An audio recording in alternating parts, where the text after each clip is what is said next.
back home, I found it very difficult to make that marriage work. I spent 9 long years in that marriage with a guy. Basically, he he had schizophrenia, and I did. God. Wow. Oh my God. No clue. I swear down. I didn't have no clue at all. So this is me, obviously, going out to Pakistan, meeting this guy, and I'm not going to lie. The second I saw him, I did not like him at all. Having said that, my mum didn't like him. But what happened was, in the end, because they had agreed before we made the travels, the agreement was that, there's going to be a wedding taking place, and they'd made preparations and things like that. It was like my dad in the end said, listen, like, we're not going to come out of this, because my mum, obviously, she said to my dad, like, I'm not happy. I don't think that she should, we should go ahead with this.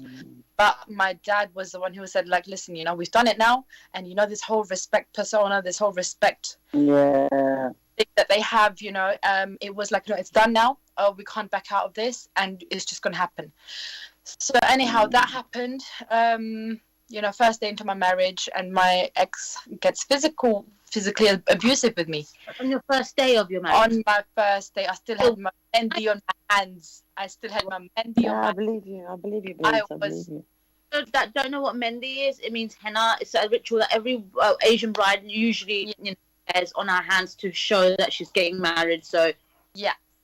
And why she actually said that is just to also there's a saying that mendi on your hand means that she's just been newly married, which means she's got time to spend out, enjoy herself, but she didn't have time to do that. This is what happened straight away. That's it. And I remember, like, my ex just literally turned on and slapped me across the face. For no reason. Let me tell you this now. The reason was he didn't like the way I shut a door in the house. I was walking out of I think it was a living room or something, and I shut the door, and the door, because it was a wooden frame, it kind of banged shut instead of closing shut. I turns around, and this guy's trying to make an impression, and because it's already medically unfit to even be in a marriage or anything like that, or forget being in a marriage, medically unfit to be around people, he's now turned around and I went flying across the room. And when I say, the funniest thing is, my mother-in-law was sitting right in the same room as us whilst that event took place. That must have been blossoms for her. And I tell you what, a woman watching a woman get abused and not saying a thing about it. You have own son. To me, if my son done that, I will go whack him one. Like, what are you doing? Yeah, and you see what happened. So he smacked me now, and I'm just gobsmacked. Like, I'm just out of it. I just don't know what just happened. I thought like a bloody a torpedo hit me. A flipping missile hit me. Like what's happened? Like, I've just gone flying across the room, not realizing what's going on. I get up, and obviously right now I can talk about it so easily because this is something that's happened in the past, and I've come to terms with it, and I've dealt with the emotions. But obviously in that point in time, especially when you're, and this is an only child, they've got no, my ex is an only child, and obviously he was. Mind you, you're in a foreign country as well. You're in Pakistan as well. Yeah. You can't run to anybody for help. No. You're in a house with a mother-in-law and a son who's just hit you for no reason. That's mental. And listen to this now. My mother-in-law is sitting there. She's sipping on a cup of tea, and now she's not disturbed. Yeah. She's seen this happen yet, but she's still sipping on the tea. And I get up, and I've got my hand on my cheek, and I'm gobsmacked. I just look at her, and I'm not even looking at him. I'm looking at her, and because I'm exactly someone elder to intervene. There's something about this. Like, why is he just that? Just looks at me, and she just goes, what just happened? And I said, well, you just saw what happened. Like, I don't know what's happened. And I look at him, and I'm like, why did you? And by this time I'm getting outrageous. I'm like, why did you slap me? Like, what have I done? Like, why would you slap me? And then my mother-in-law turns around to me, and she goes, listen, there's a reason why he slapped you. And when she said that, like, my jaw was just, I was like, what? Like, this is what you have, there's a reason to slap me? She's allowing this behavior. That means it must be normal for them in their family. Well, basically, over time I found out that he was being abusive to his own mother.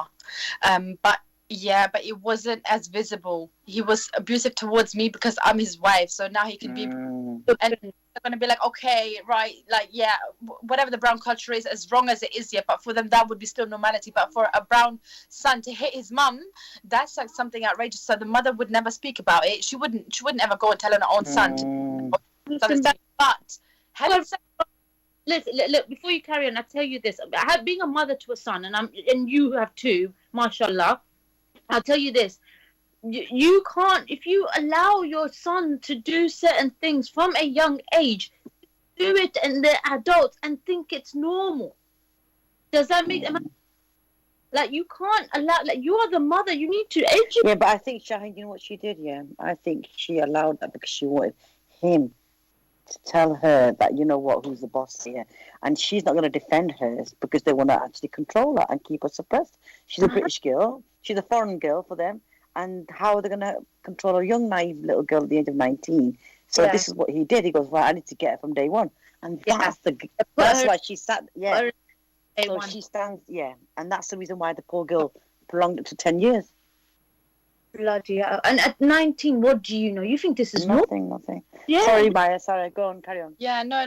But like, yeah, basically. So what I was saying was like, so this has now happened, and I found out, like, you know, throughout my marriage, I found out a lot of things where, you know, I was quite like, you know, how could my parents just go and just leave you that, like, you know, and anyway, so that happened. And from that point onwards, I mean, the day I got married to the day I got divorced, I've gone through hell. When I say to you hell, the only people who'd be able to understand me is somebody who's gone through something similar to this, like yourself, like, or like, you know, I'm sure there's plenty of other women who are probably still going through it right now as we speak. Yeah, yes, they are. But the thing is, like, you know, for me, guys. This is Unitify. If you are listening and you can relate and you have any questions, or you even want to talk to myself, Oscar, Syra, or Bless, please give us a call on 079 444 31366. That's 079 444 31366. I know you may not have a voice today, and many people, when I first started doing this radio show, not many people wanted to jump on and speak about it. Now I've got somebody jumping on every single week. So you may not be ready today, people. You may not be ready to speak today, but you will. So if you're listening and this touches you and you can relate, please get in touch and please do seek help. Okay? So over to you, Syra. Sorry about that. Yeah, no worries at all. Yeah, so there was times, and I'm not going to go through it bit by bit because there's so much that I would. 2 hours, babe. Talk, voice, tell us, talk about it, because it's like a therapy session. Let me tell you this: I had two ladies jump on with me last week. The minute they cut the phone, they called me and they said, "Shaheen, my chest feels lighter." Yeah, they said the same thing. Yeah. We spoke about it. You don't know how much you actually, until you talk about it and then you reflect and you, oh my God, this is what I went through. Yeah. And Saraya, I'll tell you something else, Saraya. You know what? Your story, and this is amongst a lot of the Asian girls.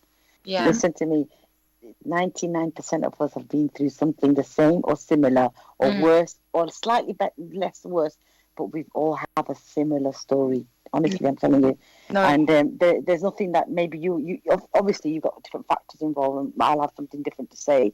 Like obviously you had a parent, you still have parents supporting you, they love you. Your mum saw and realised, no, this guy's not good for my daughter. But your father said, no, it's a matter of respect. You see, it's the other way around for me, and it's something different for Shaheen. But at the end of the day, who got ruined? Shaheen, you, me, and the other girls that were involved in the marriage. You see? So when you're saying, no, I can't go on, no, please do give us some incidents, because you just do not know whose heart you're going to be touching right now. Yeah, no, that's totally true.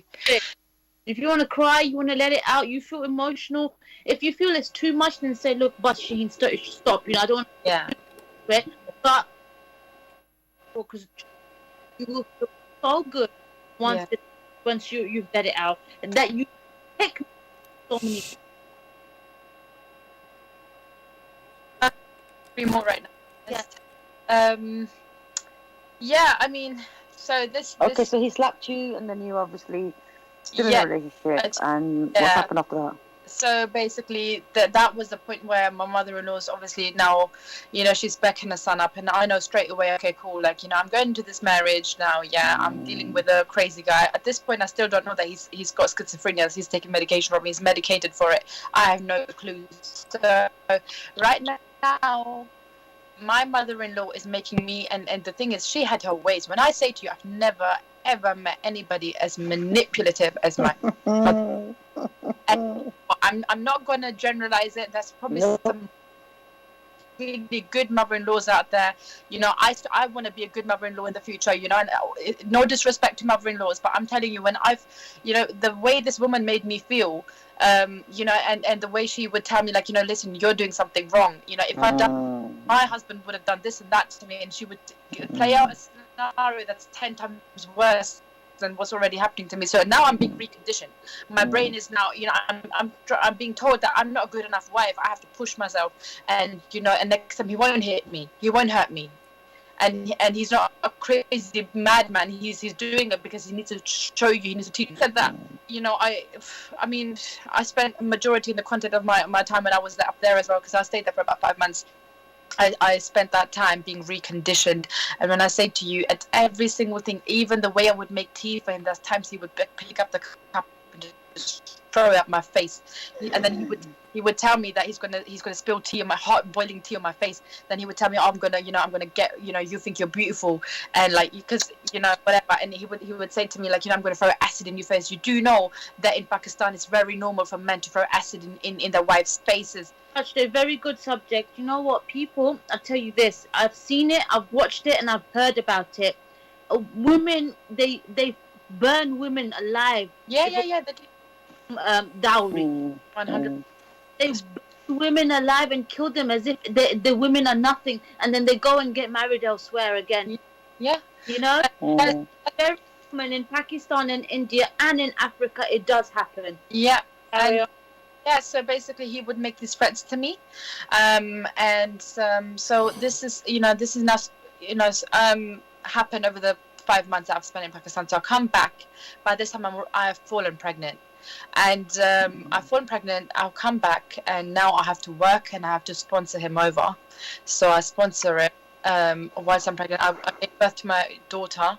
Whilst being in the, call me whatever you want, but you know what, when you spend so much time in such a dark place, you forget about yourself. You forget about your own self, who you are. Yeah. You just forget. You just don't know who you are anymore.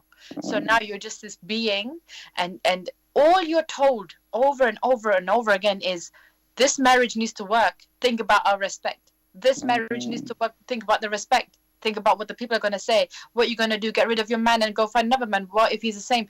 So this whole, this typical mentality was played out to me so many times, over and over and over again, that, you're going to lose your respect. What you're going to do alone.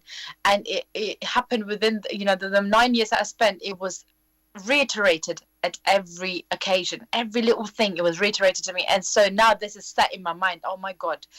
This marriage has to work, or it's gonna work in two ways. Either I die, or either I stay in this marriage and I flip in, just make this work, however it's gonna work. And so option, basically, you've got no option. No. You're caged in. You're a bird that's been plucked out of the sky and put in a cage, and you belong in this cage now. So this is what's happened to me. How unhappy and miserable was your life? I cut myself a lot. I mean, there's times when I've overdosed, and because you felt so much like you're nothing. I'm not. You know what?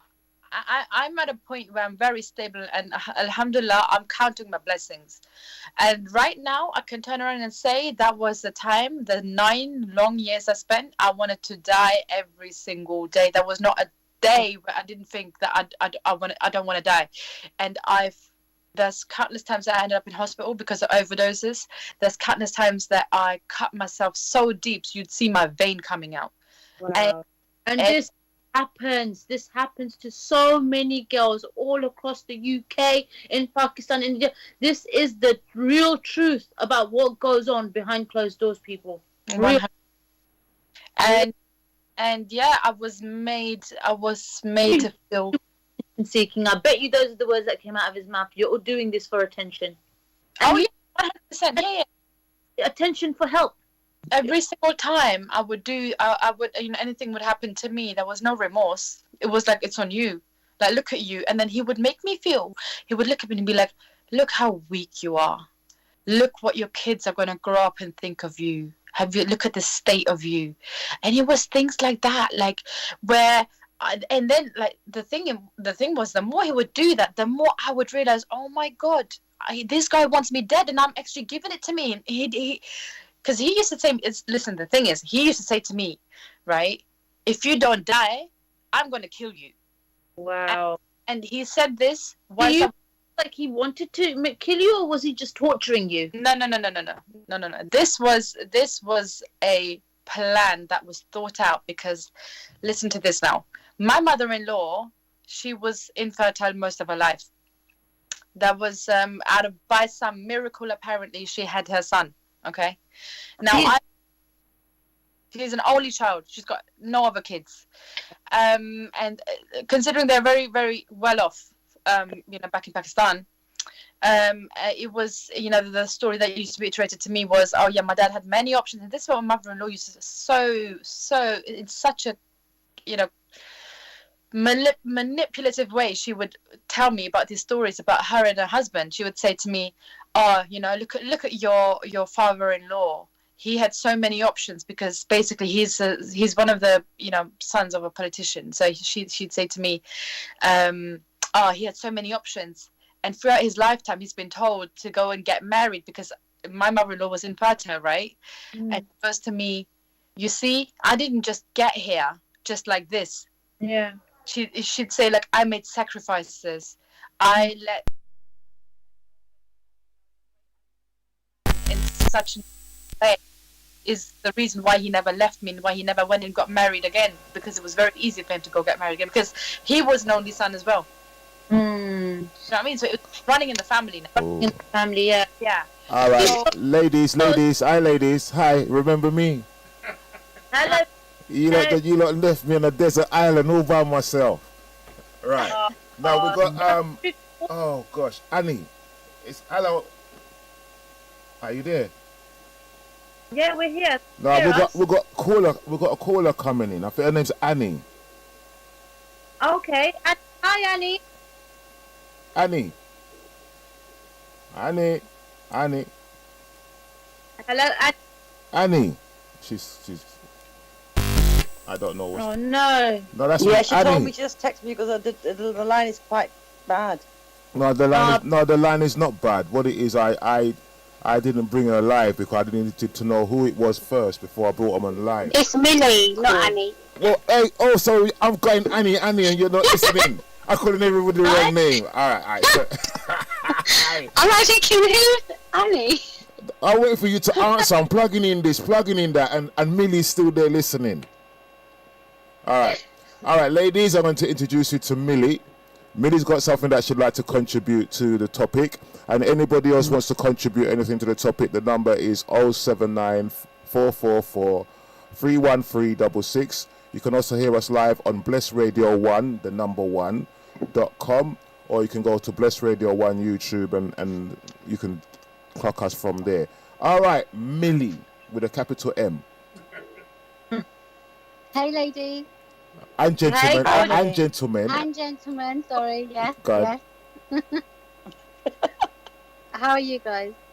Yeah. We're good, I should have got you and Lena back on this, and it would have been a massive party. Lena's not here, unfortunately.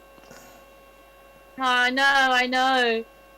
Yeah, it's quite an interesting topic, and I have been listening to the conversation that you guys are having. So I didn't quite catch her name. Syra, we've got Syra here. Soraya. Soraya. Let's stick to Soraya. Hi, Soraya. Yeah, go on, Millie. Yeah, Go on, Millie. Go on, Millie. What do you want to say? Yeah, so basically, because obviously I know the topic is on forced marriages, And with what she was saying about how her partner was a schizophrenic, I'll be honest, like with you, there's been a lot of situations like that has actually happened that I know of as well. Yeah. And it's very sad because of the parents, how they pressure their children, even though they know that they do have mental health issues, but they still pressure them to get married. 100%. I totally agree. But that's their scapegoat, though, isn't it? Quickly, he's mental or she's mental. Just get them married. Just get them married. No, they're not going to get the girl married, Shaheen. They're going to get the guy married. They're going to get married. Exactly. They're only going to help the boy. You know what? Like, majority of the time, because, like, you know, I think quite, you know, as women, quite naturally, we creatures, we're quite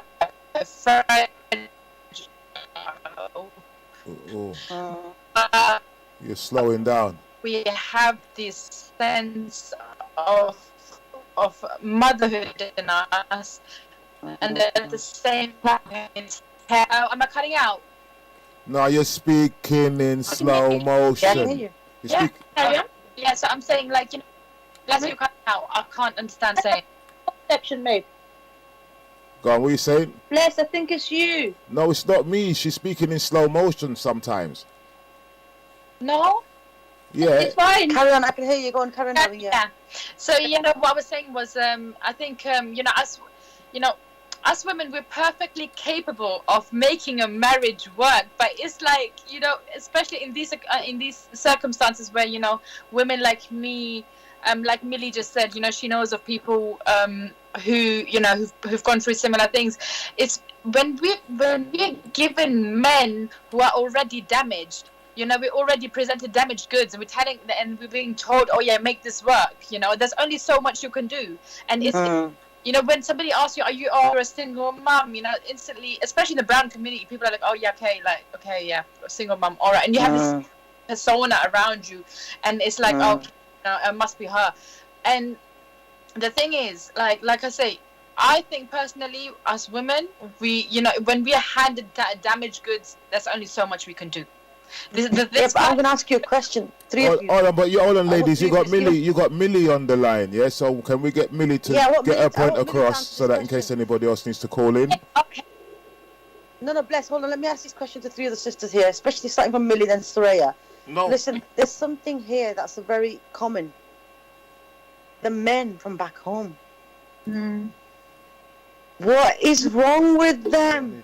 And when they come here, they're even worse. Back home.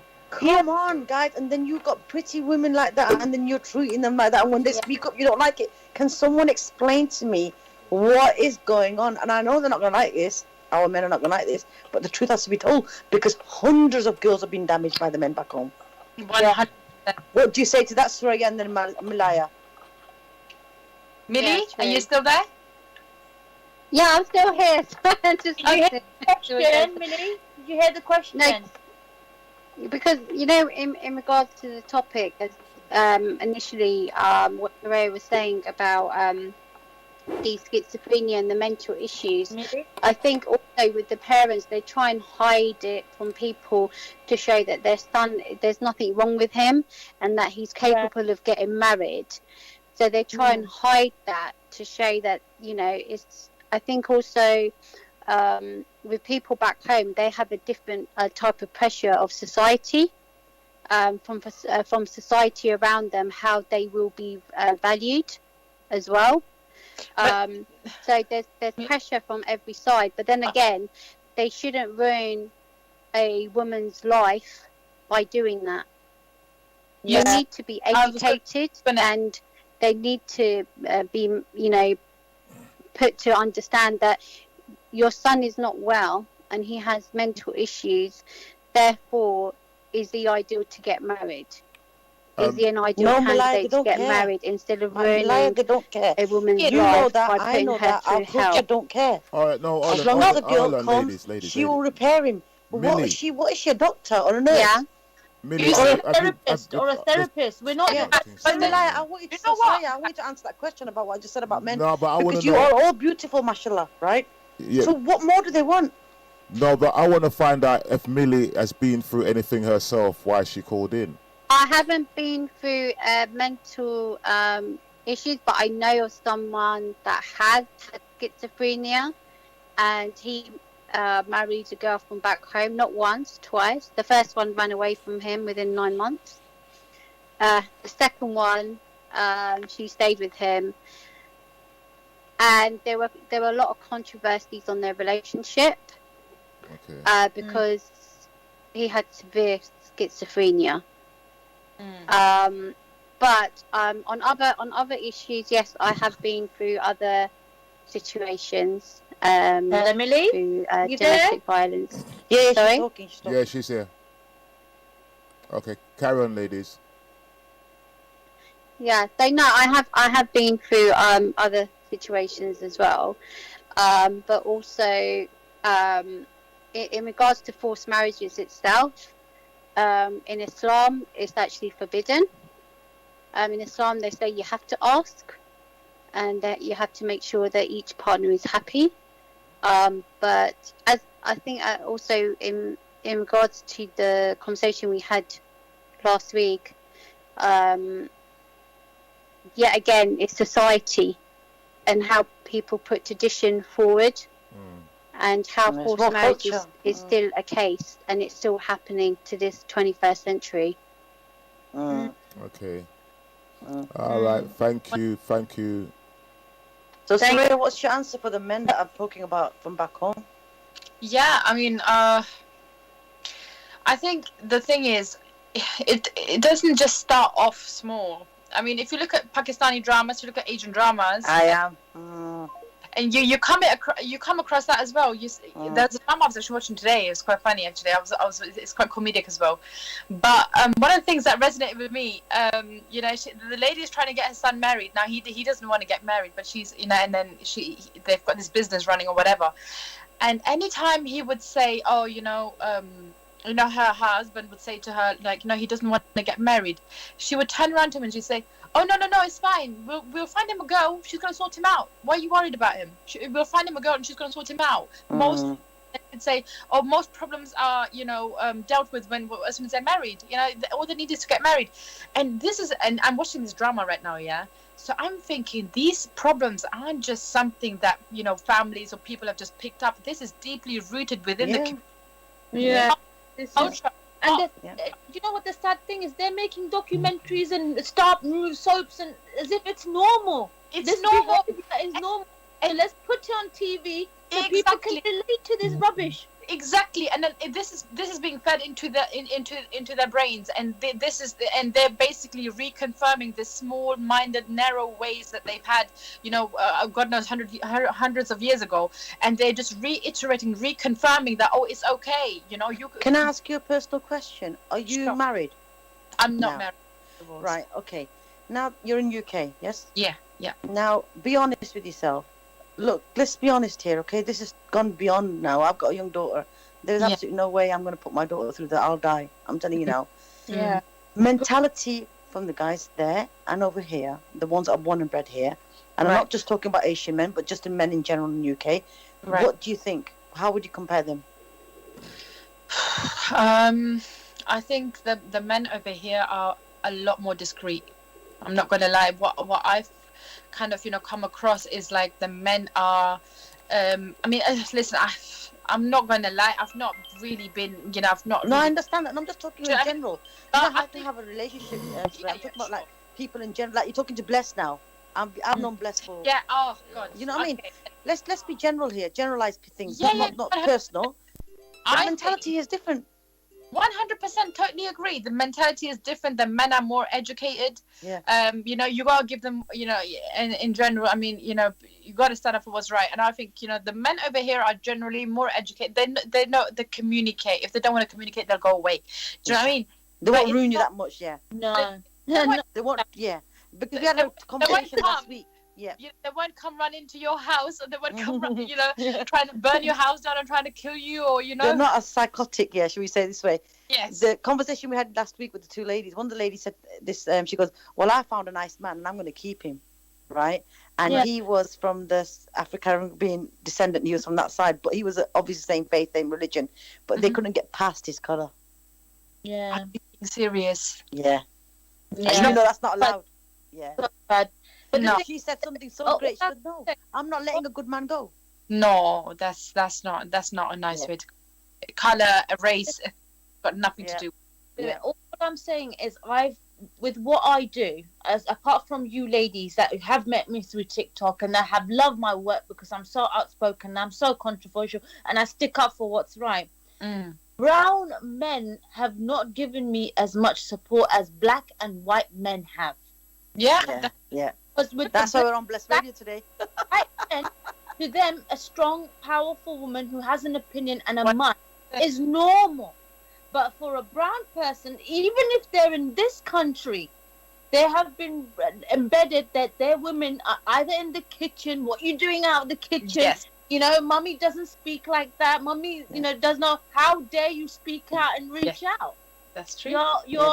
There's a reason why.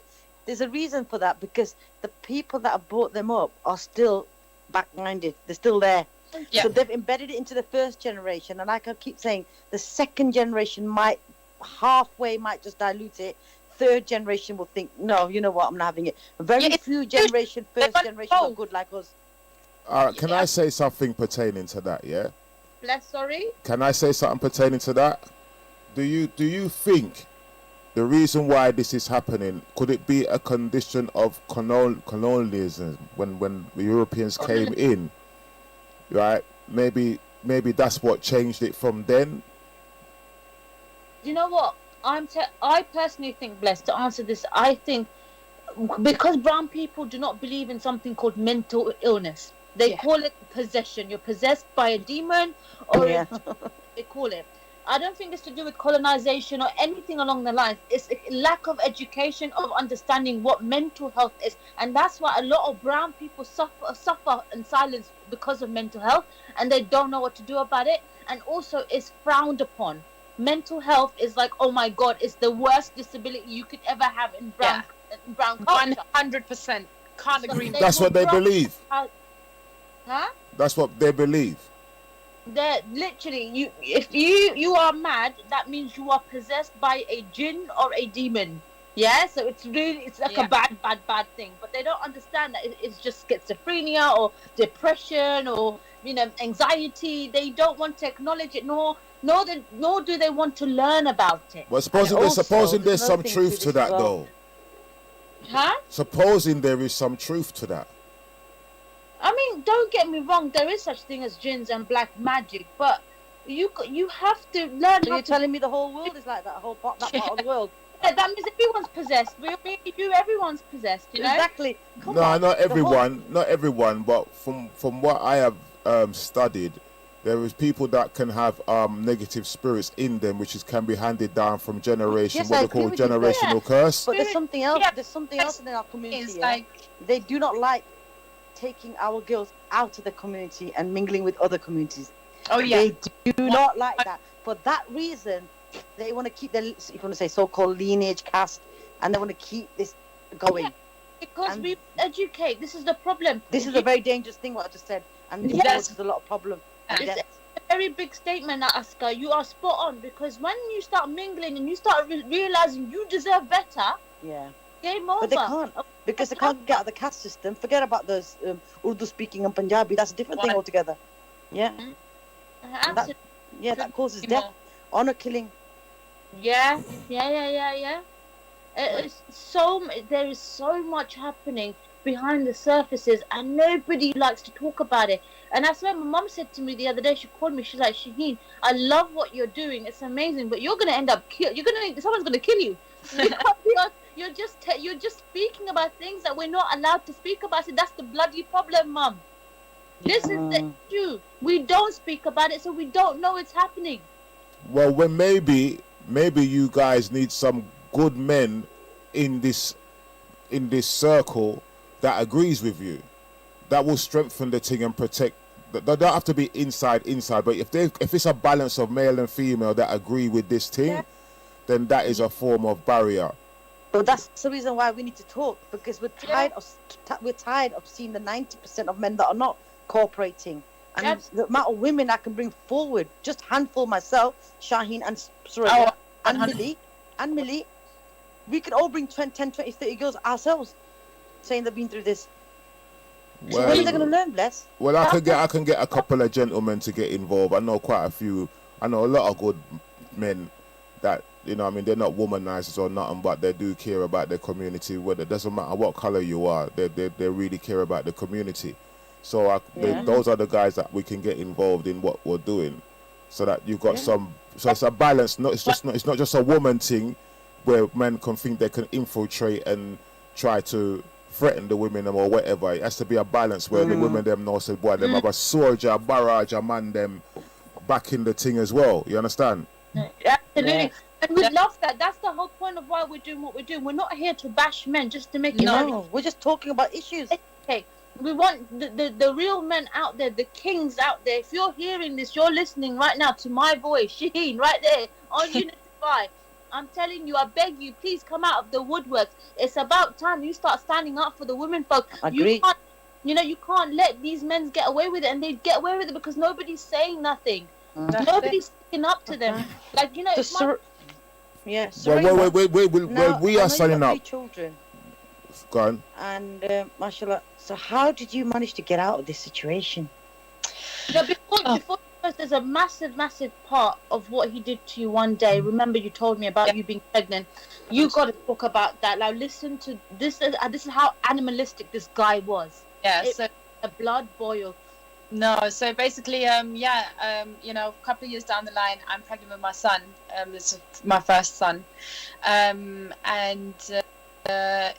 it was again. That time was it's probably the worst time I've ever actually. You know, I had a very bad time, but that time was like, you know, it left a scar. And basically, I was about 8.5 months pregnant. I was just, you know, like a couple of more weeks, and you know, I was due. And I remember I came home, and the thing was with my ex, he never used to work, right? Because that wealthy, his mum would send him money from Pakistan. So he never picked up a finger here in Europe in general, even in the UK or Germany or whatever. He just didn't work. He didn't feel the need to do it because his mum was financing all of his. Entitled? Would you say that's the word? He was entitled. He was spoiled and entitled. Oh, yeah, 100%. He was born with a golden spoon. And what happened was, so basically. One day I come home and he's lying on the bed, and I don't know, it was a conversation we were supposed to do or go somewhere. Anyways, it turned very, very ugly, very, very quick. And it was like there was a time when I started realizing this guy's got a trigger. So there's a certain motion he would do with his hand, or a certain motion he'd do with his neck, and then he would go off. Can you show? Oh my God. Oh, me, I know that. Oh my God. All right. I spent 9 years with this guy. You need to understand. This is 9 years. This is not 9 days. 9 years. I will start on how this guy works. So this is now. Like, he would do a certain thing with his neck where he would just like. And let's not even go back there. But anyways, he would do a certain thing. A certain motion, and I would know, and then a certain way he would look at me, and I know this is it. Brace yourself. He's about to get physical. He's gonna hit you. He's gonna hurt you. Brace yourself. That's mental. I swear. Yeah. Are you okay? Yeah, I'm fine. Yeah, and I didn't bring anything up. A flashback in it. I just, as I'm explaining it to you, I just had a flashback of how. Do you not want to talk about this? No. I'm good. Like I say, I'm over it now. So it's all okay. It's you know, it's something from the past, so it's not present right now. Hero. I want you to know that you are a hero for what you're doing and what you've been through. I salute you so much and so much respect. I hope those kids cherish you the way that you deserve. Everything good coming your way, because so much. It was. And just so you know, and I'm sure you already told yourself this, it wasn't your fault. No. Right. Just remember. Right. Yeah? All right, yeah, so carry on, you were saying. So basically that day he My daughter was in the room. Mm. She was about a year and a half. About 1 year old. She was barely just walking, just starting to walk, just starting to learn mama, baba, dad's name, grandma's name, granddad's name. She's just doing that. And she was sitting on the bed at his foot end, and he's just lying across the bed, like just doing his thing on his phone with his friends, chatting, whatever. And I was so this is me, 8.5 months pregnant. I'm about to pop. I'm like, right at the end of pregnancy, and this guy just gets up. He just does this little motion thing. I look at him and I'm like, are you kidding me right now? Because I thought to myself, he did get physically abusive whilst I was pregnant, but I thought to myself, I'm 8.5 months pregnant. This guy wouldn't touch me. I'm sure he wouldn't do that. And I'm telling this to myself, no. But, like, it's like, he's going to get a son now. Like, it's little things, stupid little things. Because I've been in this dark hole and I'm thinking so backwards and I'm thinking like a freshie. I'm not even going to lie. Like, I'm thinking to myself, oh my God, like, we're going to have a son now because that's what he wanted all along. Having said that, no disrespect, he loved our daughter. It's not like he loved her to bits. So it's not like, there was anything like that where he would say, oh, I want a boy and not a girl. And, it wasn't like that. But I thought he would have a lot more respect for me. That he does this little motion, he gets up. And when I say to you, I was behind the door of our bedroom and my daughter was on the bed. And he just grabs me by the neck. And when I say to you, he grabs me, pins me against the wall, as heavy and pregnant as I was, he manages to do it.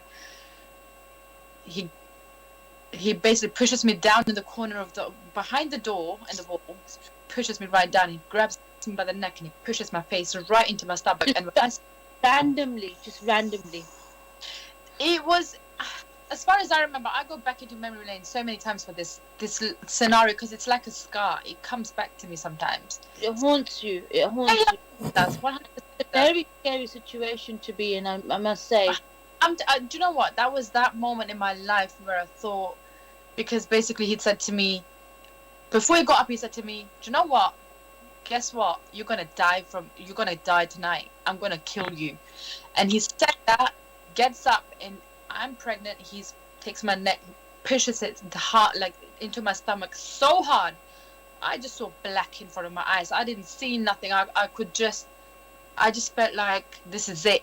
This is my time. My daughter was in that room.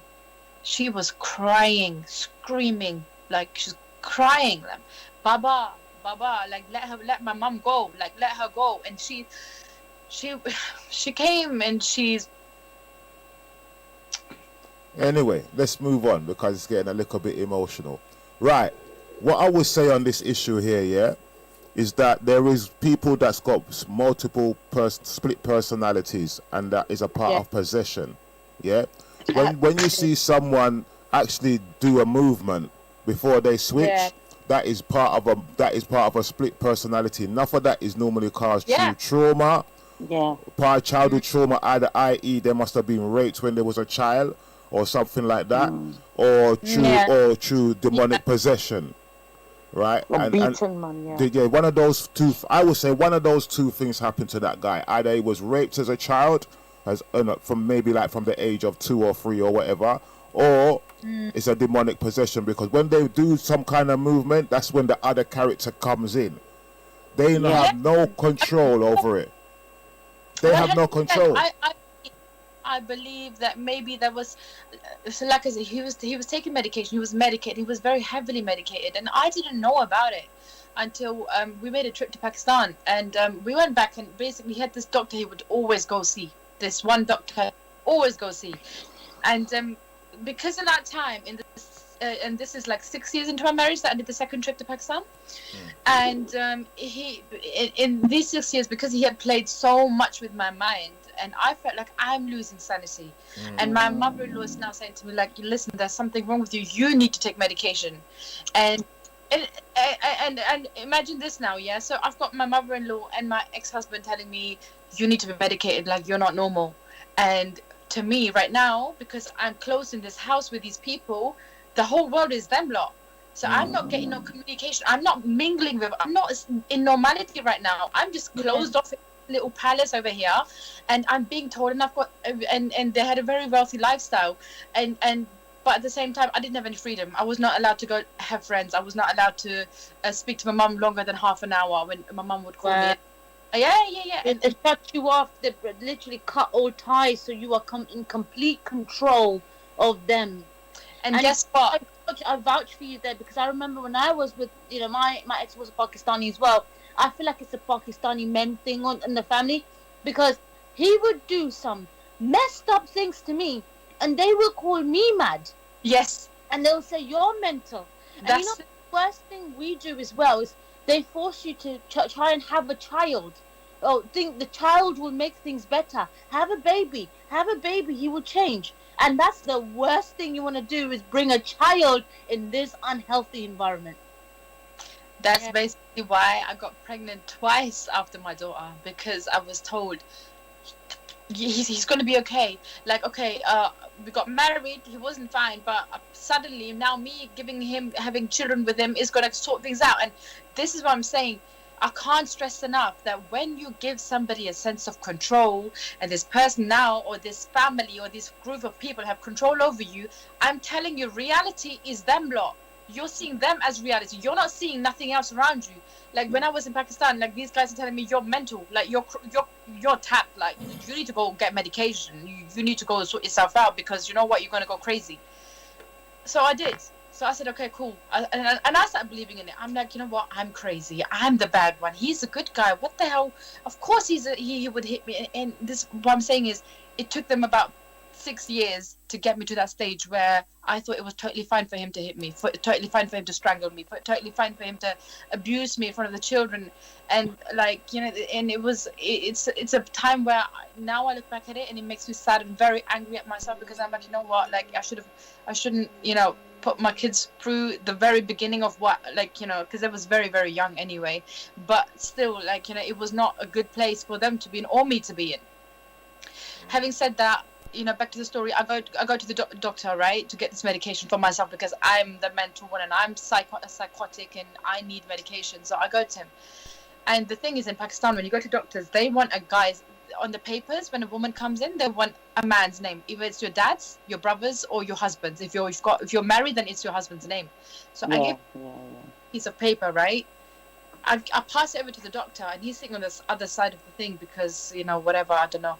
Anyways, he reads his name and he turns around and he comes right straight up to me and he goes, "Are you is that the guy who lives in such and such place?" And I said, "Yeah."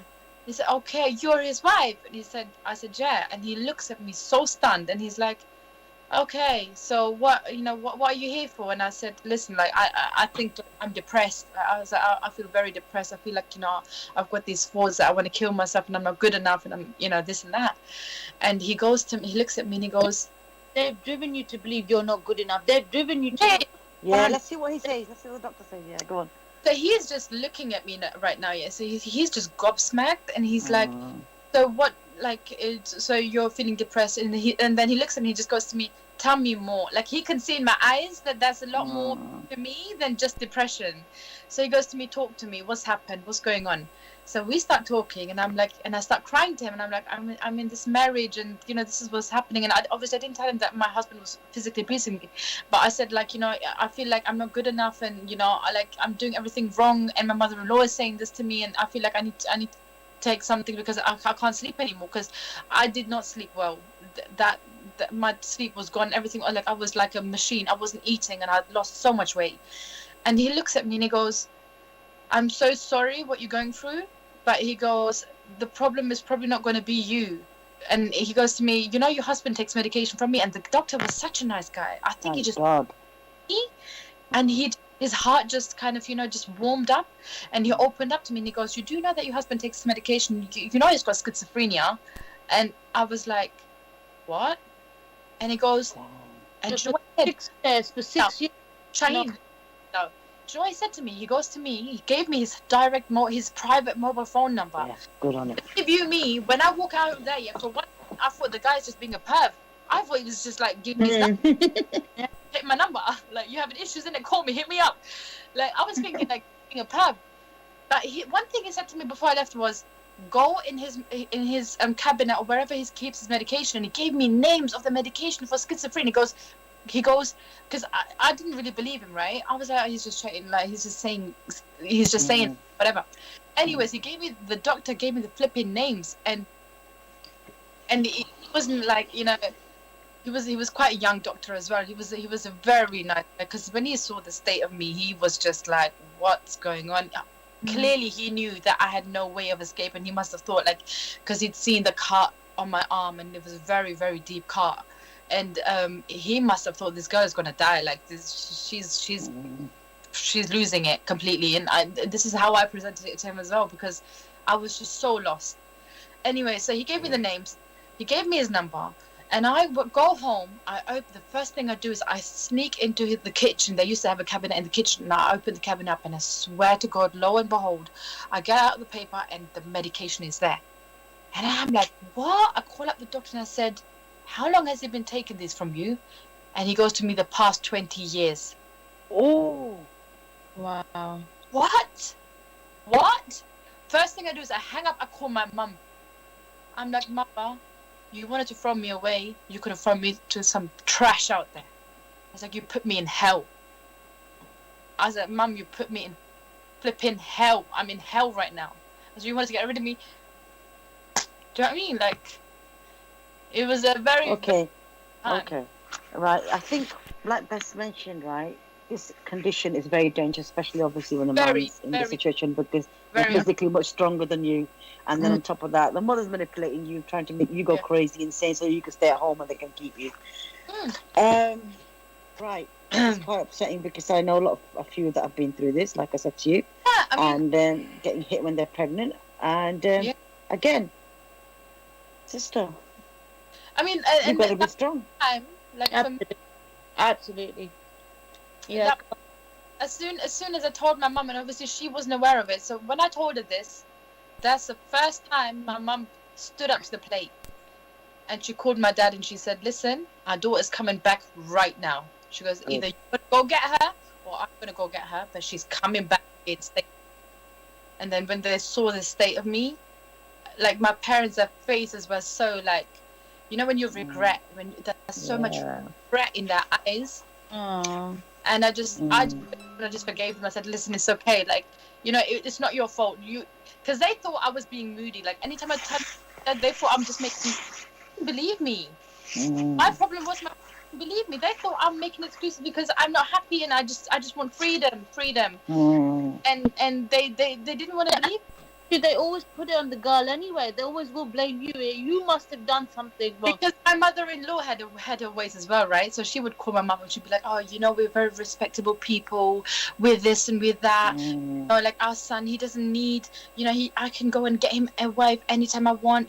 But, I because, by the way, my ex-mother-in-law chose me. She saw me at my brother's wedding, and that's how she wanted to have her son married to me, because, whatever, she liked me.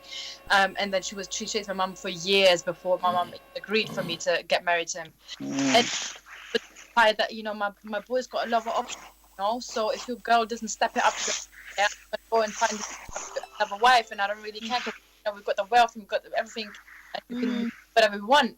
So my mum would always... They genuinely believe that.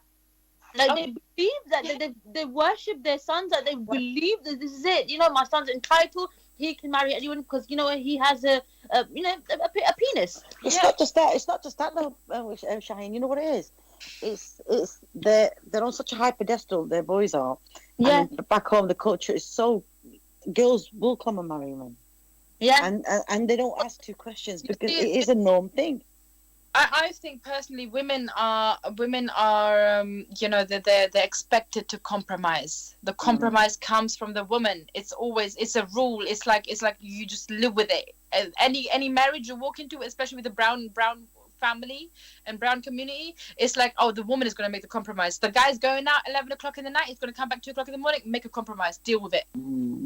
But having said that, Surya, it's the wife, the first wife, is the usual one that actually goes through hell and back with these guys. And then they also say, right, I'm going to go get a second wife. I'm going to get a third wife. And like I said in my last show, sisters Stop coming to be a second wife of a woman who's already destroying her life. Stop making it easy for the men to get 1, 2, 3, 4, 5 wives. I know men in this country, listen to this, who are married to their first wives here. They've gone back home, brought a second one, and they've gone back home and got a third one sitting there. Yeah, and the but girls know. Yeah, there's another thing though, Aska. Some of them are uneducated, like Cyrus' situation at that time. How are you supposed to know? You think that's normal because they normalize these things. A second thing as well, you do have women who are enablers who allow rubbish to happen. Shaheen, it's happening now. It's happening now. Yeah, but you guys this have to day and age. understand that these men who bring women from Pakistan or from from back home, these people that when somebody goes from Europe to Pakistan, they're Yeah. money Yeah. bag, money, wealth. Yeah. These They people don't care what he is, yeah. they will hand their daughters out like yeah. And you know the bad thing is, I was talking to somebody. It's like this, daughters. As soon as you find out you've had a daughter, you're giving birth to a daughter. It's like a burden. It's like you go, oh God, we've got a daughter now. They've already planned your wedding on whilst you in your nappies, mate. Listen to this, guys. So you're talking about daughters, yeah? So my daughter, I have right now, like the past few months, I found out that my mother-in-law, the second I birthed my daughter, she was so unhappy. And mind you, to me, the act was, oh my God, we're so happy, we've got a granddaughter. Turns out that the people that she spoke to, because they're the common people to my family as well, so my mum got to hear so many stories. Now listen, we're at a point where my ex-husband, he's gone since the past 2 years now. In the 2 years, he spoke to the children, and he is the father of these kids. He's spoken to his own children about 3 times last year, and this year we didn't get a call. I'm not surprised. So he's gone, and my mother-in-law right now at this point in time, she's busy trying to find her son another wife. But the problem is now that everybody, the most of the people that have found out that how they've dealt with me and how they don't care about their own grandchildren. People are like, sorry, we're not up for these, whatever. Well done. Deal you want us? Someone's life here. And then back to that, I remember a traumatic situation that happened. I remember when I gave birth to my son, and my mum was there, and my mother-in-law was there. And when I gave birth, like, it was such a horrible pregnancy. It was such a horrible delivery. It was what I think was really, really the worst out of my whole family members that have given birth. And mind you, I just turned 18. So anyway, I gave birth, and usually babies cry. My son did not cry. So at that point, my heart is sinking now. Is he alive? Do you know what I mean? Whilst I'm worried about whether my child is alive, my mother and my mother-in-law are fighting. Open his legs. Let's see. Is he a boy or a girl? Is he a boy or a girl? And I screamed. I didn't even scream when I was pushing the baby out. I screamed. I told him to get the hell out of the room because my baby is not crying. Do I care whether it's a boy or a girl? Right now, I care. Is he breathing? You know? It's a shame. You know what? It's a shame. Yeah. Because, you know what? It's a shame we don't get men calling in, honestly. Only blessed poor guy has to defend them, right? Yeah. It would be nice, we could have a man calling in and giving his views. Because they will turn around and say, oh, but not all men are like that. And we agree they're not like that. Of course they're not like that. They're brilliant, nice men out there. And they're going, sometimes it's a woman's fault. Yes, it is, because the mother-in-law's playing the dirty part here. But the wife isn't. And, what is wrong with men? Yeah. You can't seem to understand what they want. If they get everything on the plate, they still don't appreciate it. So what do we do? No, and I wish a guy would phone in and answer that question. So I'm gonna announce this. If there's any guys listening tonight, this is Unity 5. I'm Shaheen on Bless Radio. Please give me a call. Give us a call on 079 444 31366. 079 444 31366. We do need some guys apart from Bless jumping on board. No, we want Bless as well, mate. and Bless, of course, Bless, of course. Some guys jumping on board and giving us their point of view, but not silly, riff-raff. Be honest. Calling up and giving us a call and and telling us their side of the story. So please give us a shout if you can. Right. The question again is, how did you leave this guy? That's what I'm so curious about. Right. So basically, one day, I think it was another. Even after I gave birth to my son, he did another fit. He had another fit, and this time round though he'd punched me in the eye socket, so my eye had gone dark blue, black, whatever you want to call it. It was quite significant marks in my face, and I didn't leave the house for like 4 days in a row. And I remember my mum, she was I think she started like inkling on that something is up, like because she kept saying to me, come see me, and I was like, yeah, I will, just I'm not feeling well today. Next day I'd make another excuse. The next day I went, the fourth day running, and obviously this thing is going to take a week and a half or so to heal. So the fourth day running, my mum I think it was just her motherly instincts, I don't know, but she just knocks on my door. I thought it's a postman, and I just I had my glasses on, and I just opened the door. It's my mum, and I just step back, and my mum, the second looks at me, she takes the glasses off, and she goes, and she looks at me, and she fell to the floor, and she started crying because she realized how severe the situation is. They kept pushing me, but they didn't quite realize how severe it was. Because just to cut you off there, Sarah, sorry. Yeah. A lot of the times women like us, like you, cover those marks, hide it, and don't tell anybody. Like I remember when my ex used to beat me up, I would say I fell down the stairs. Yeah, that's what I used to do. Yeah. It's common where because we've been embedded in our heads to hide these things because of what people say. You are literally at risk. You are at risk. Your life is at risk. But what you're doing, you're normalizing the behavior, and you're covering it up. But yes, sorry, carry on. No. So basically, my mum just fell to the floor, and she started crying, and she just kept saying to me, like, I'm so sorry, I've wronged you. Took the wrong decision, and look at the state of you. And I think that really sunk in with her, like, oh my God, Having said that, so I cried, and we both cried for so long, and then I said, Mom, like, it's okay and whatever, and and then my ex-husband walks into the house like 2 or 3 hours later, and he walks in, and my mum is now waiting with me, and my mum is on a mission now. She's in proper there you go, mama. MF, I'm gonna sort you out. So my mum is in that mode. She just gets what she goes, and bless it, that time we was in Germany, so my brothers weren't there. If my brothers were on the scene, that guy wouldn't be alive right now. Let me just tell you that. The back. But because my brothers went here, and I never told my brothers, mind you, in the 9 years of marriage, I never told my siblings anything, because I know how my family is like, and I was like, I do not want to create more issues, and then the whole drama is going to be, oh yeah, Syra creating dramas for everyone. Anyway, so my mum was on this mission, bless her cotton socks, as small as she walks straight up to him, and she goes, sounds like me. yeah, pretty much.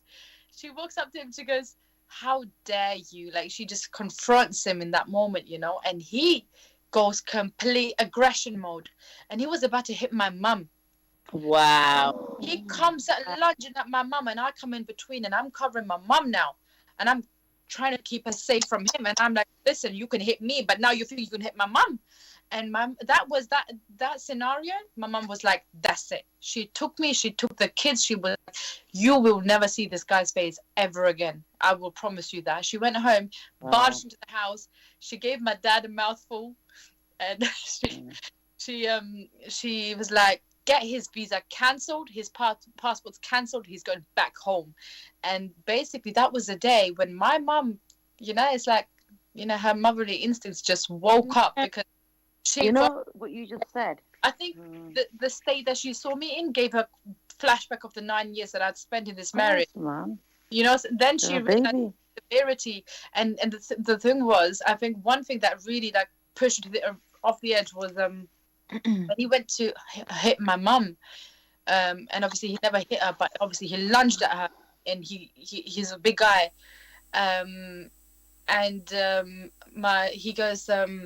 he goes to my mum, to her face, he goes, right in her face, like a man would confront a man that way. Yeah, he just calls her and goes, "Your daughter is gonna die with my hands. Watch it."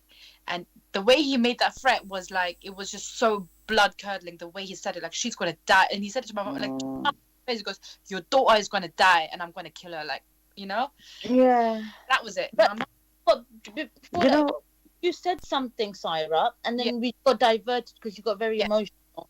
You Yeah. said you had a plan. What do you mean a plan? What? Because you said his mom wasn't fertile, so they had a plan to what? Because I asked you, I said, was it torturing you? Because sometimes some people who are in this state just like to torture people. They're just mentally that disturbed. But you said he wanted to kill you. So what is that all about? So they had a plan, and the plan was the following. Okay, this is what I know, and this is what I have kind of had reconfirmed, because at the end of the day, it wasn't just only my mother-in-law and my ex-husband or his dad. Because my ex-father-in-law, I'm not gonna lie, he was the kind of guy who's quiet. He's present in the room, but you wouldn't know he's there. That kind of.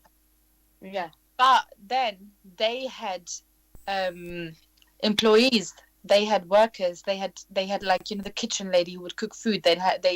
What are they called? Maids. They had maids. And the maids, when they saw the abuse, half the story they told me, like, I was like, what? Like, the fact that he used to hit his mum. One of the maids told me that. I never knew it.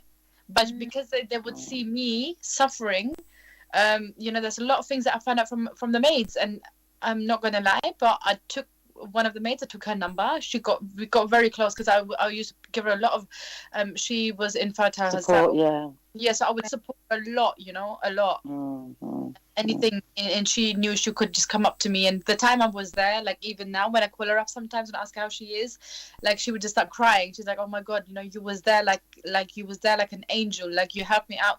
And her house was flooded, and I paid her, I gave her, helped her out, and she was able to get herself a new house, and very grateful to me.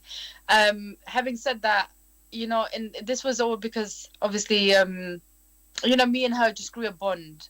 And the bond was just quite strong. So there was a lot of things that she would say to me, like, and she would say to me, like, "Oh, today, like this, they had this conversation," and anything that was concerning me or my future, she would just come and tell me. But there was nothing else. She wouldn't just sit there and snitch around. Like, she wouldn't give into that. But certain things where she knew that's going to affect me. Like, she said she overheard the conversation where these guys sat down, plotted.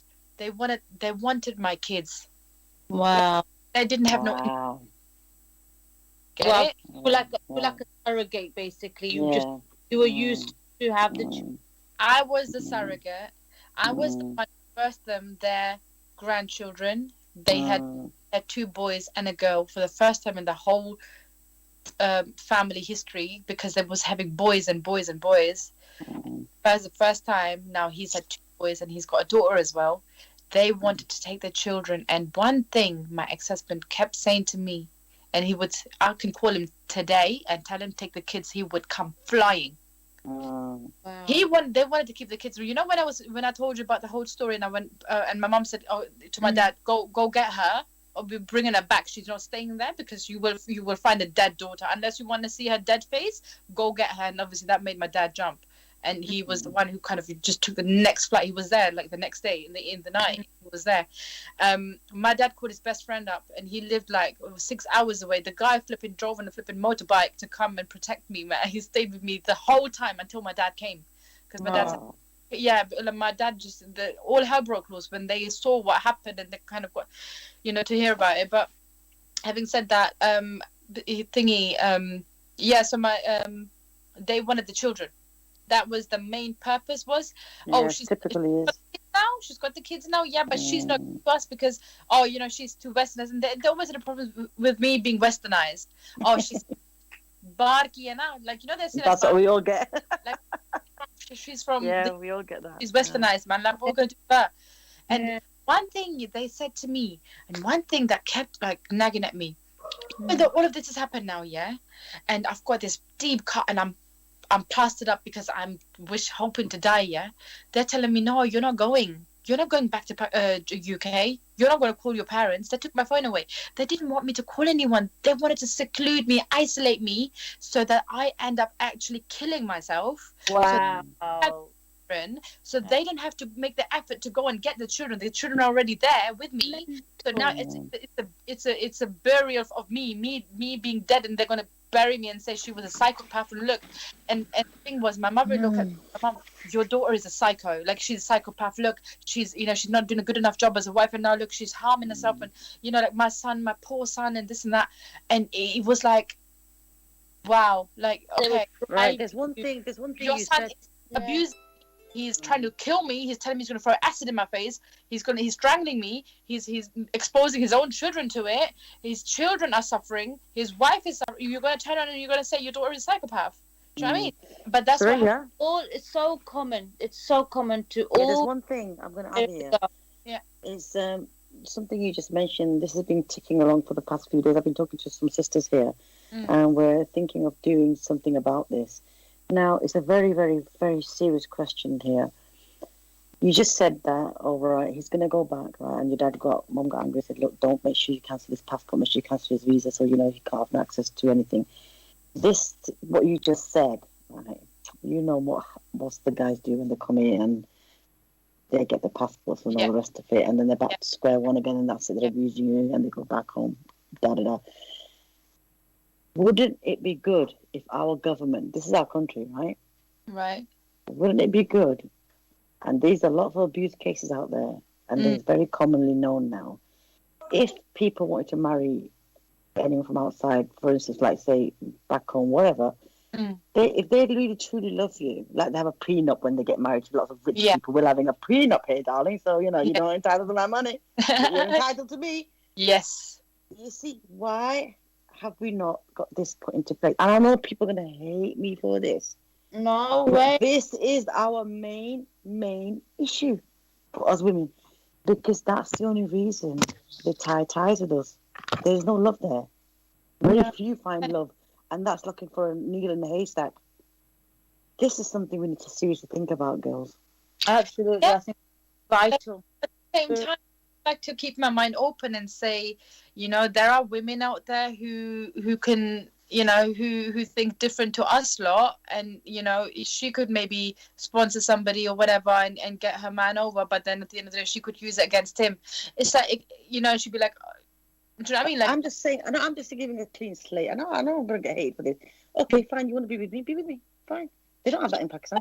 They want to get married.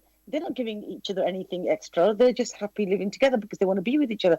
So when you want to be over here, fine, come here, marry me. Okay, we're together, happy dory. We'll stick together. We don't get along. Bye-bye.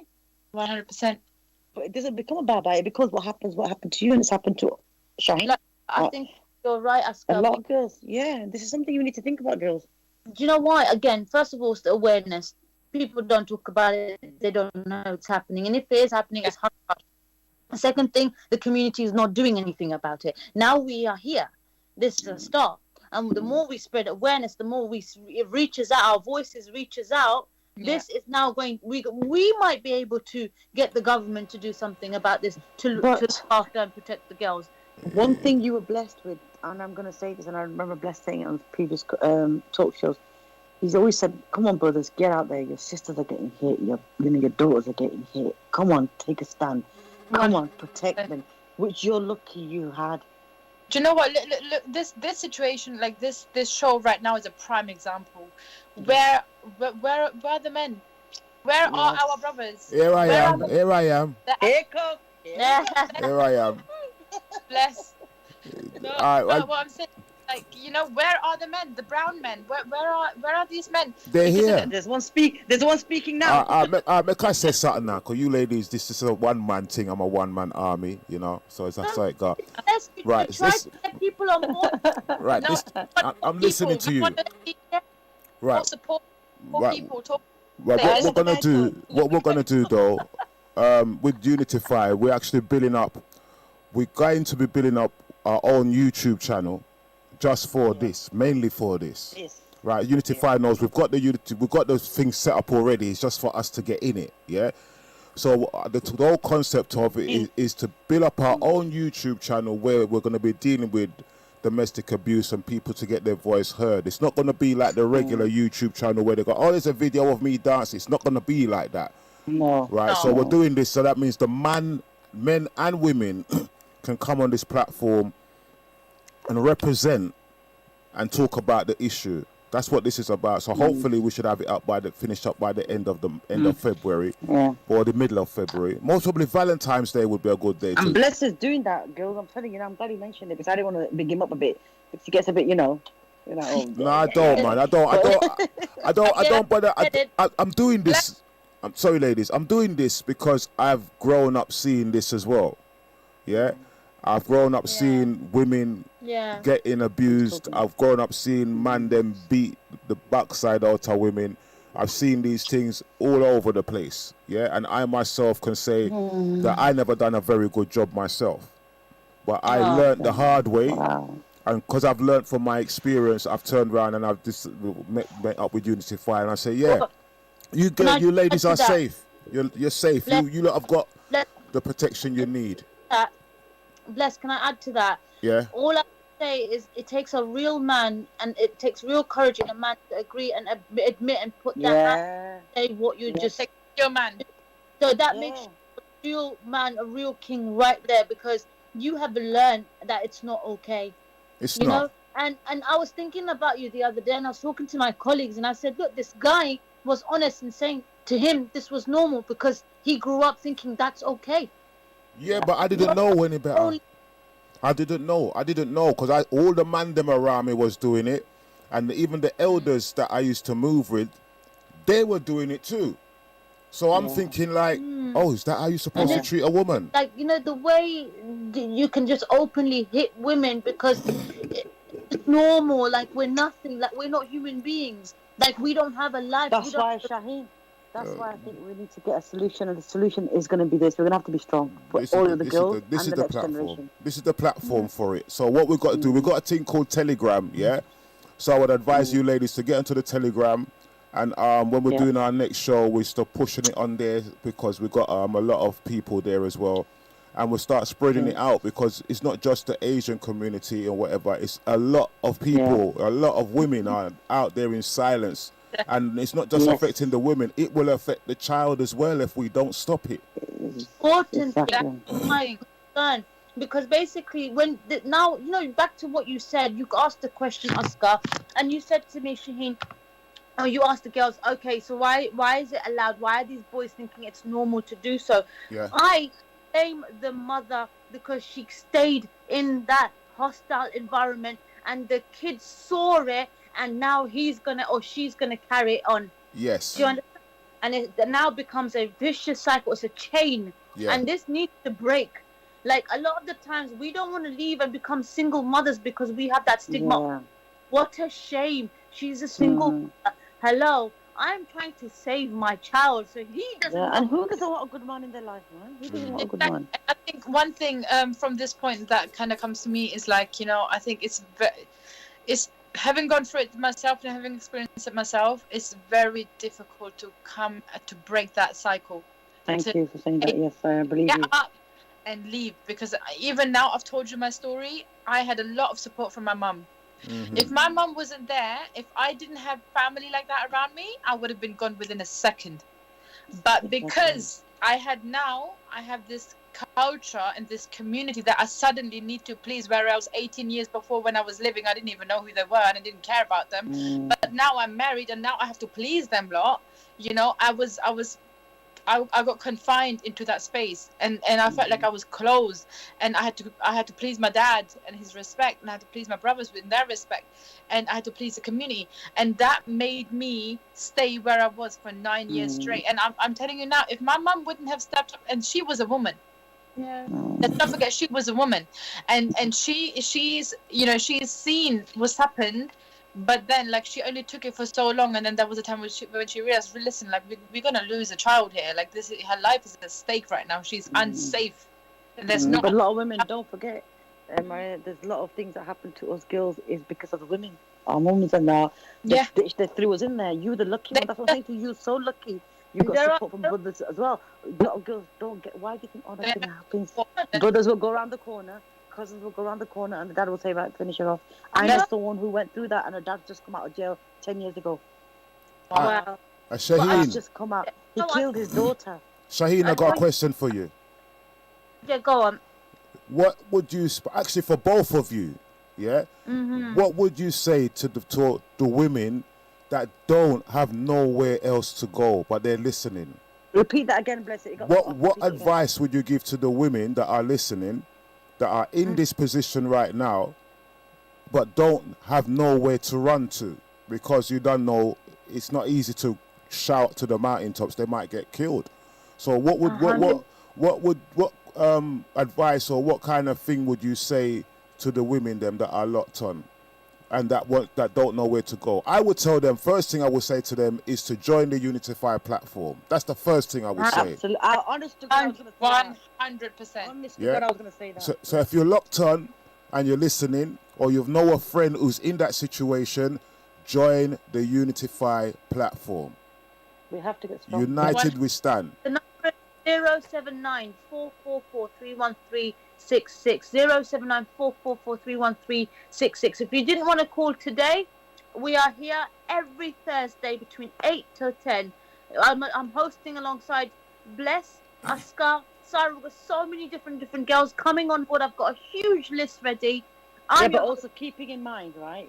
If we're not here on Thursday, Bless is there. That number is Bless's number. He is part of the Unify. Yeah. So you need to ring him and ring him with confidence. This is what I'm saying on air today. Yeah, He's that's a true. fantastic man. He's a fantastic man. God made us fantastic. Carry on. Talk to this guy. Right. Ring that number from Monday to Sunday, 24 hours a day. Right.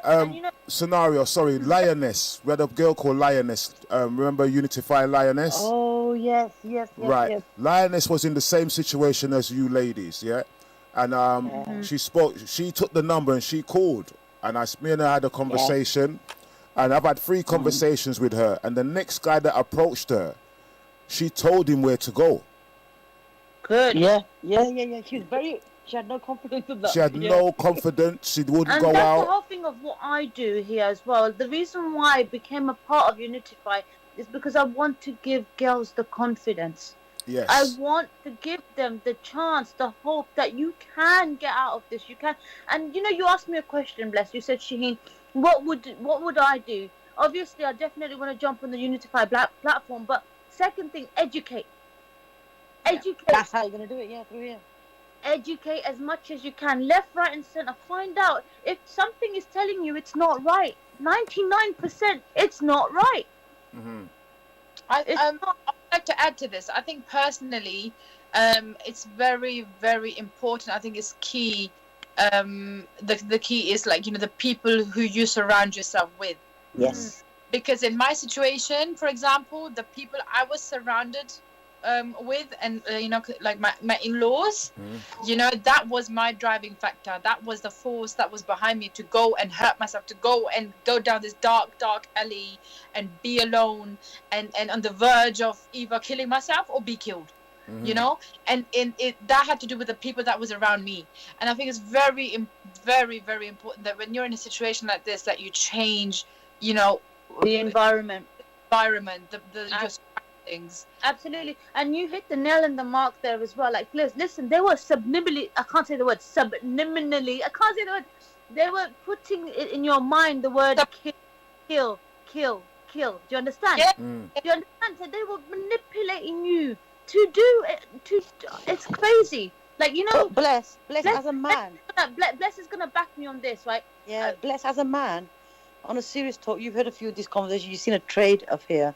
How there's certain things that are affecting, but they're all more or less, we're all the same, in the same line. And you must have noticed something. It takes there's a lot of patience in us, but then we snap because it's too much. We're only going to take so much. I know you've put a question to us, ladies. We are going to get together. We are going to build this. And this is for our sisters and our brothers. But Bless, what if the negativity comes to such a dilemma that the men themselves will find this very offensive? If a man finds it offensive, a man that means that man hasn't come from a woman. Your mother is a woman. Would you want that to happen to her? Your sister is a woman. Would you want that to happen to her? Imagine men who are listening. Some of you might be angry because of the way they're speaking out. You might be angry because of the way these ladies are speaking out. But my brother, if it was your sister getting battered, would you keep your mouth shut and let it go by? If it was your mother going through this, what would you do? So why should I treat these women any different? They are mothers and they are sisters. Bless, can I say That was very beautifully put, Bless. Yeah, that was well said. Very. Yeah. can I say Thank something? you. I've realized, right, that basically with people, I can do to your sister as I please, but you can't do to my sister. And I've seen that happen a lot because this person is a stranger, regardless of whether you are intimate with this person and you've got kids with this person, you will always treat this person as a stranger because they don't belong to you or the family. However, if you do it to my sister now, it's a different matter. Do you see the hypocrisy? That's that. I can't agree more. Well, then what we're gonna say then is this: if it's gonna happen, if you're gonna do it to our sisters, it's gonna happen to your sisters. Simple as that. Big man talk. Yeah. So basically, what you're saying is that we're gonna actually form our own sisterhood now and brotherhood. Yeah. Right. We're gonna have to be a family to people that have not got family. 100%. Yeah. I love that. I'm definitely down for that because do you know how rewarding it feels every time I do these shows and I go sleep? That I know that somebody out there is going to reach out and is going to help, and it's now becoming a positive change. You know, we're now literally we're reaping it, and hopefully we're going to sow. How many lives we're going to help? How many people we're going to educate? How many guys are going to reflect by tonight? But hearing you cry, maybe as a few of the guys would have gone, sugar, what if that was my sister? I could feel my sister. Maybe that one guy who doesn't talk to his sister is now going to pick up the phone and be like, and just ask, how are you, sister? Are you okay? 100%. You know, don't forget also they have to get themselves conditioned to come out.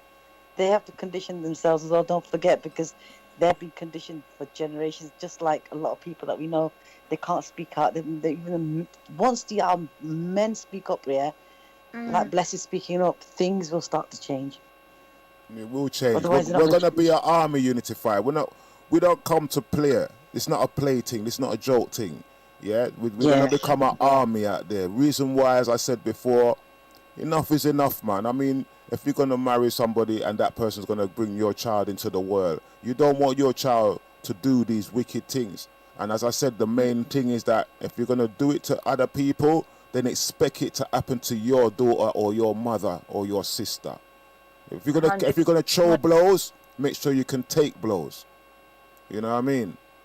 Absolutely. And you know, the main subject I want to highlight, that despite of the domestic violence that we talk about all the time, the women abuse and blah blah blah, and the men hitting, schizophrenia is what we were dealing with here, and that is a very, very dangerous mental illness. If you know anybody or in a relationship with somebody, or you are getting to know somebody, or you're being forced to marry somebody with a mental issue, especially schizophrenia, run. As I said, I don't agree with that 100%. Right? Because as I said to you in the beginning, not all schizophrenia is schizophrenia. Some of it is spiritual possession. You have to know the difference. Yeah, you have to also know the difference between what they call a shattered soul.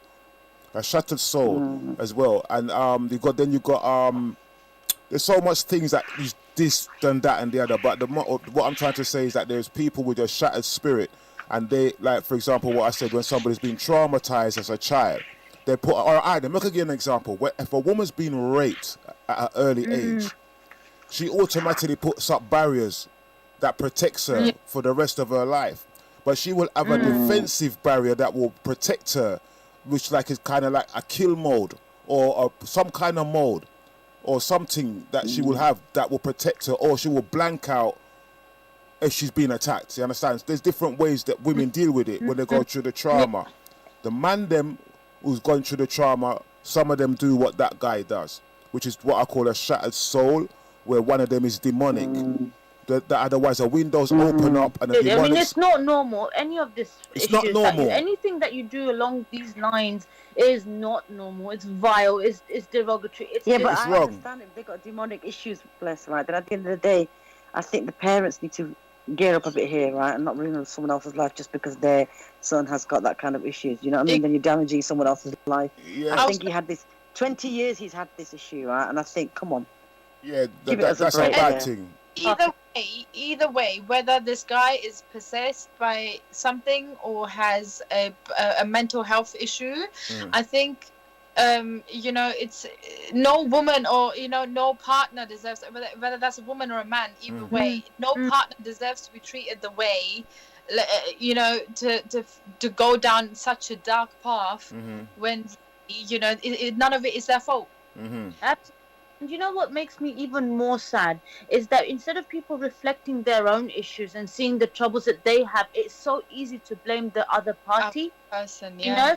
So they like, for example, your example, they put it on you all the time that you were the crazy one when it was him all along. And do you know what? I don't know by what miracle I'm still alive, because 9 years is not a short time. 9 years is... It's coming up to a century. Like you just, you know, it was, I don't know how I managed to survive it, because I'm not going to lie, when I first got married and as time progressed, I used to think I'm a weak person. I used to think I'm very, very weak. But now, right now at this point in time, when I look back and I know, like, I'm working, and alhamdulillah, I can't complain. Everything is going so beautifully that, you know, I'm like, damn. You pick yourself up with 3 kids on your own. Now, I'll tell you now, did you, when you got married, you never thought this would ever happen to you? You never thought, because nobody wants to have a divorce. Nobody wants to not have, nobody wants their kids to not have a father. Yeah, you'll be daft in the head if you think that that's what we wanted and we planned our lives that way. Never. But do you change it for anything now? Tricky question. So what? Just rephrase it for 1 second. So you being a single mum or going back to the situation you were in, would you change it, or would you be like, I am the happiest I've ever been? I would never change it. You know what? Coming out of a tunnel, as long and as lengthy as it may have been, I think I'm in a very, very happy position right now. But the more I'm thinking about it right now, maybe, just maybe, if I legit had a chance, I might go back and I might just say no to my parents and tell them to leave me alone, and I would just go live my life. No. And never experience this, because 9 years is, again, I keep saying it, but it's not a short time, and I think I wouldn't want to waste another 9 years of my life. If I go back, I think I would literally turn around to my parents and say, thank you for thinking about me like that, but no thank you. And I would. And this is also, if we've got any young girls listening, please try and educate your parents. You know, try and educate. And I know it's difficult to do so. How can you educate your parents? Your parents are supposed to educate you. But try and educate your parents. Make them understand that what they're doing is not helpful. It is destroying lives. Literally, it is. The thing is, with us lot, especially the children, the receiving end, it's us who bears the burden. Our parents, they will make a decision, they will move you on, you're going to move out of their space now, they're still going to do their little thing and live their life, but right now it's you and that other receiving end, and I've experienced it firsthand, you know, and I think the burden, like right now, I know that I'm the result of bad decisions that my parents took, not me. So I look at myself in the mirror and I can still live with myself. I can still look at myself and say, I'm a good person. And I can't even be mad at myself, because I'm like, you know what? It was my parents who chose this path for me, not me. So if I've already been forced onto this path, and you know what? Lo and behold, I came out of it alive. And right now, like, God's blessed me, because every hardship that I've endured in them 9 years, He's paying it off. And I can feel it and I can sense it. And alhamdulillah, I walk into my house and I come into peace. Yeah. my house, I count my blessings. I walk into my house, and suddenly we're in this lockdown right now, right? Everyone's crying, oh yeah, it's this bad, it is that bad, it is that negative. I look at it and I'm like, bro, allow it. I'm happy, man. Because I've spent. Because they don't know what you've been through. Mind you, don't listen. Mind you actually caught COVID. I caught COVID. You did. Kids had COVID as well. I got it, and again, it was nothing. Yeah, I was in my house, and imagine now, yeah, talking about COVID, I was in my house alone. There was nobody there with me. It was just me and my children. My children got it. I got it. And we didn't have symptoms like that, but it was weakness. The weakness was the worst part.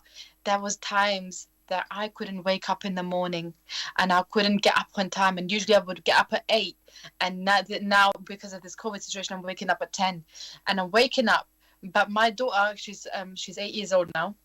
She turned 8 last week, and and she's been a blessing. She said, Mama, it's okay. You know, stay in bed. I'm going to go give my brothers a cereal. Like, she's happy. And this is the same daughter they didn't want. They didn't want. And that's the funny thing. This is what you don't understand, how caring, how amazing, and how loving girls are. And don't see it like that. They just see it as a burden. When I say to you, Shaheen, my children, as young as they are, I've got 6 and 5-year-old, right? Yeah. When I say to you, I've never seen somebody else's child love their parent as much as my children love me. Like, they would wake up, Mama, I love you so much. And like, my son gives me 4 little things, and I look at my kids and I'm like, I'm so grateful. I know. You know, such a beautiful message. Such a beautiful message. But imagine if that evil entity was still in your life. I'm not even going to call him. I'm going to call him an entity, because that's what it is, right? Well, it will not be doing that. Oh no! Forget about them not doing it. They wouldn't be next to me right now. They would not be in. You won't be alive. First of all, worst case, I wouldn't have been alive. But even if I'd made it alive, these children would have gone back to school. They would have told their teachers. Let me tell you that straight off the bat. These children, because now they spent 2 or 3 years and they've not seen that toxic environment ever again, right? In the past 3 years, and they're starting to gain consciousness, and they're conscious about the environment. Before they was younger, and they used to get even though they're sensing it and they know what's going on, but you're able to distract them. Right now, at this point in time, my children would not be next to me, because they would have gone to school and they would have told the teacher about it. They would have said, we can't go. Mommy is being beat left, right, center. So they would have said something. So I look at this as a blessing. I'm like, you know what? Nobody else knows. The community don't know. My neighbors don't know. The people I come across the street, they don't know. Nobody knows what I've experienced. So to me, my happiness and my peace is up there, because I value it. Because I spent 9 years in a dark hole. So every little happiness I get, I times it by 1 million. And I'm like, I'm so grateful. I'm so grateful. So grateful. Things my neighbor or my friend or my family, little things that they wouldn't even care about, they'd be like, yeah, whatever. Like, look at us in lockdown. I'm like, no. You don't know what it's like to be peaceful. The value. Having said that as well, it is a sad case, because you know why?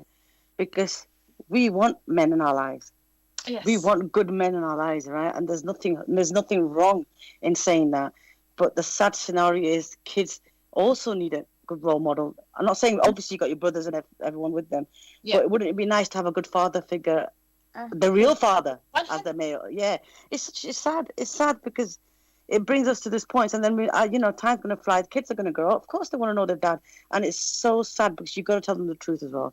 So come on, it's to the guys out there. They can just look deep down and just do these things. Yeah, it's a plea as well from Syra, from Oscar. Guys, fix up. Honestly, we are not. And now that the sisters are out there with kids and divorced, that's another bloody taboo we have to face as well. So come on, guys, overcome the barriers. It's nice to take on a woman with kids on. At the end of the day, you're doing good for everyone. 100%. I totally agree with that. It's any last words on this, Bless? Because I think it's so sad. On our time. No, carry on. No. I will say something quickly.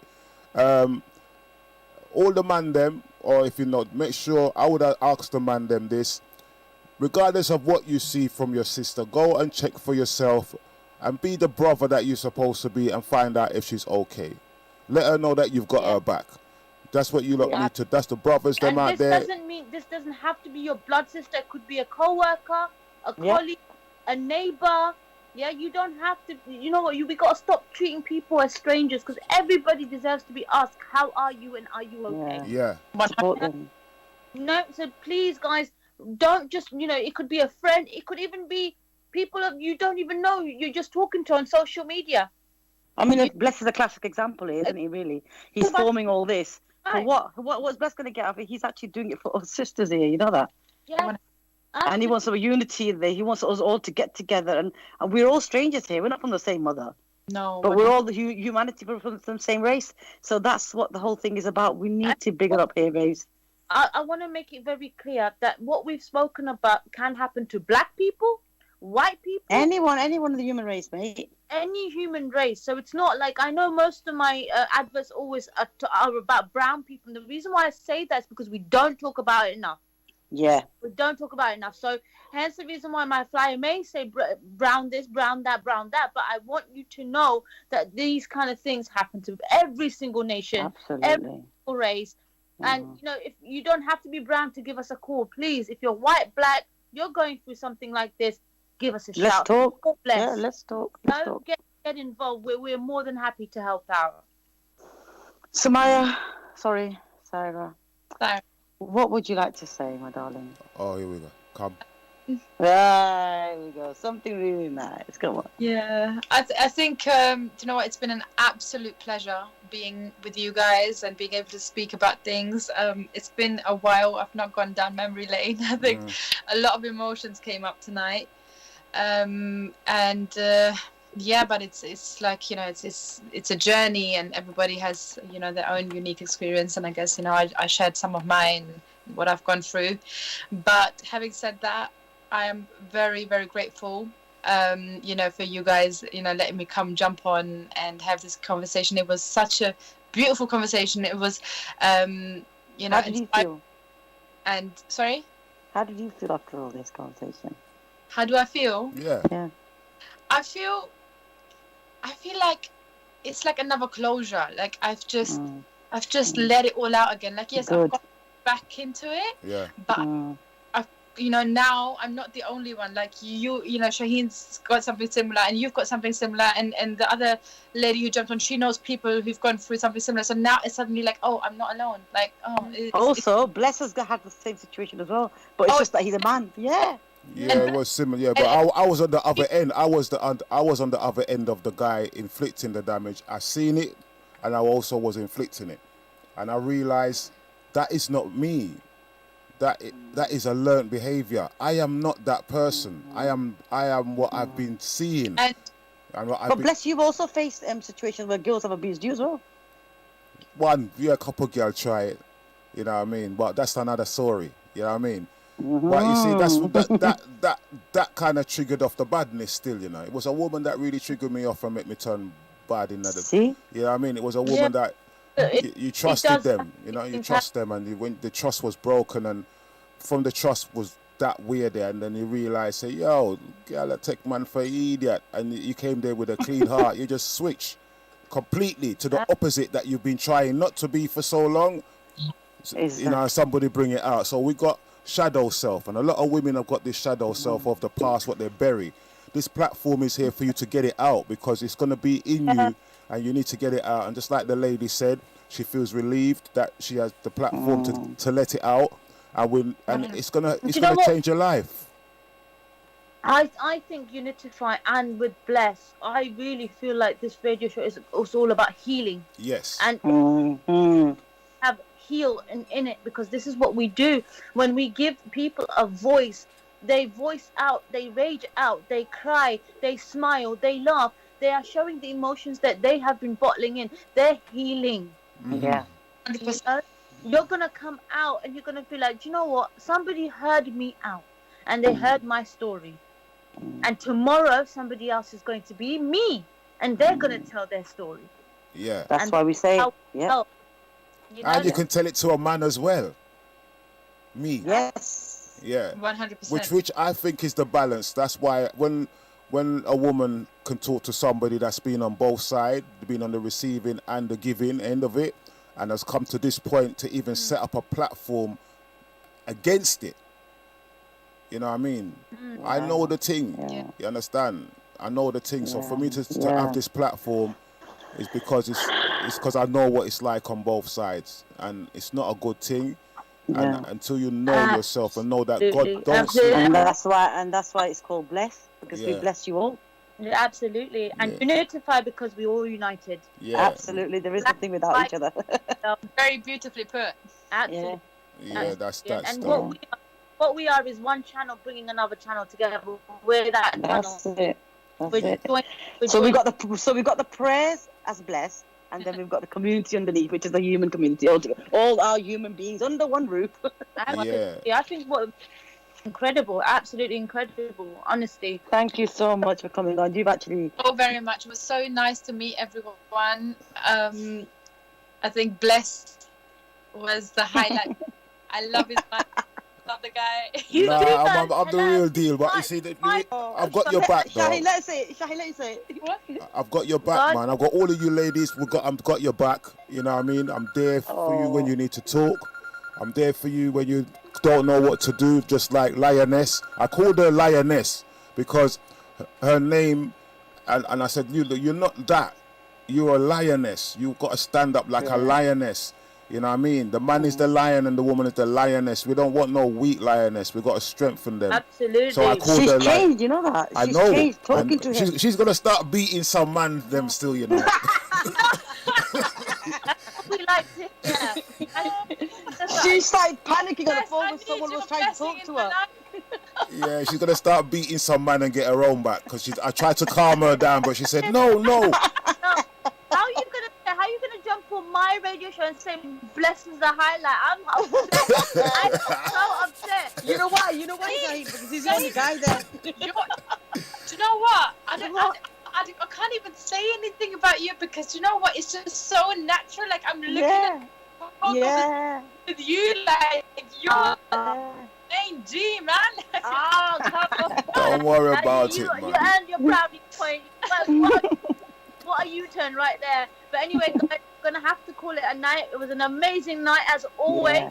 Thank you, Bless. Thank you so much. You are truly a blessing for this opportunity. Oscar, Unitify, I'm so proud and happy to be a part of your campaign. And Thank you. of course, my dear Syra, thank you for sharing your journey.